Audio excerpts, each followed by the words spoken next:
नवी मुंबई महापालिकेमध्ये आर्थिकदृष्ट्या कमकुवत असलेल्या कुटुंबासाठी फुकट घरं बांधून मिळणारी शेकडो घरं ही सोडून दिल्याची धक्कादायक माहिती सभागृहासमोर आली। महापालिकेने घरं घेतली तर सिडको बांधत असलेल्या शेकडो घरांना मागणी उरणार नाही असा जावई शोध लावून नवी मुंबई पालिकेने सर्वसामान्यांचं आणि पर्यायाने सरकारचं कोट्यवधी रुपयांचं नुकसान केलेलं आहे। त्यामुळे आता या अधिकाऱ्यांची चौकशी केली जाणार आहे। आर्थिक दुर्बलांच्या घरांच्या स्वप्नांचा चुराडा।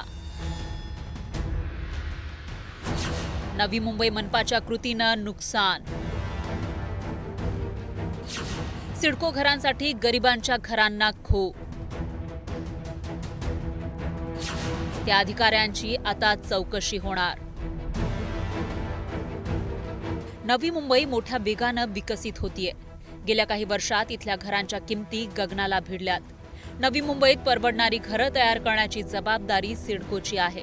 पण वेगानं विकसित होणाऱ्या शहरांमध्ये 4000 चौरस मीटर भागावर बनणाऱ्या खासगी इमारतीमधील 20% राखीव क्षेत्रावर बांधलेली घरं महापालिकेला हस्तांतरित करण्याचा नियम आहे।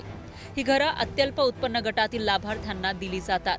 पण असं असतानाही नवी मुंबई महापालिकेच्या अधिकाऱ्यांनी 2017 ते 2022च्या दरम्यान हा नियम धाब्यावर बसवल्याचं उघड झालंय। महापालिकेच्या अधिकाऱ्यांनी संगनमतानं तब्बल 719 घरं हस्तांतरित करून घेतली नाही।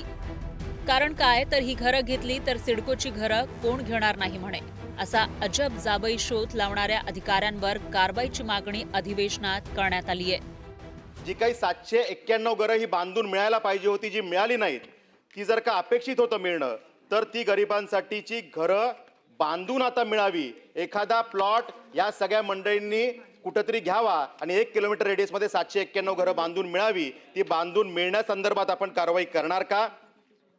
8 नोव्हेंबर 2013च्या अधिसूचनेच्या नियमावलीला जाणीवपूर्वक बगल देऊन त्या ठिकाणी घोटाळा करणाऱ्या मनपा अधिकारी आणि विकासकांवर आपण कारवाई करणार का? विशेष म्हणजे याच कालावधीमध्ये काही विकासकांनी तब्बल 148 घरं ही नियमानुसार सिडकोला हस्तांतरित केली। सिडकोनं ती घरं लॉटरीत टाकली सुद्धा। पण काही बड्या विकासकांनी ती घरं बांधूनच दिलेली नाहीत आणि नवी मुंबई महापालिकेच्या अधिकाऱ्यांनी त्यांना कायद्यात पळवाटाही शोधून दिल्या। यात आर्थिक व्यवहार झाल्याचा आरोप आमदार विक्रांत पाटलांनी केला। यावर उत्तर देताना उद्योगमंत्री उदय सामंत यांनी हा प्रकार गंभीर असल्याचं म्हणत चौकशी समिती नेमण्यात आल्याचं जाहीर केलं। खरोखरच याची उच्चस्तरीय समिती नेमून चौकशी करणं गरजेचं आहे। जर ईडब्ल्यूएस ही घरं कोणाची आहेत? मोठ्या काय पैसेवाल्यांची नाहीत। जी सर्वसामान्य गरीब लोक आहेत त्यांची ही ईडब्ल्यूएस ही घरं आहेत आणि त्याच्यामध्ये UDCPRचा आधार घेऊन जर घरं द्यायची असताना देखील घरं न देण्याचा निर्णय जर कोण करत असेल तर त्याची उच्चस्तरीय चौकशी करणं गरजेचं आहे। आज मी सभागृहामध्ये ज्येष्ठ प्रधान सचिवाच्या अध्यक्षतेखाली समिती नेमली जाईल।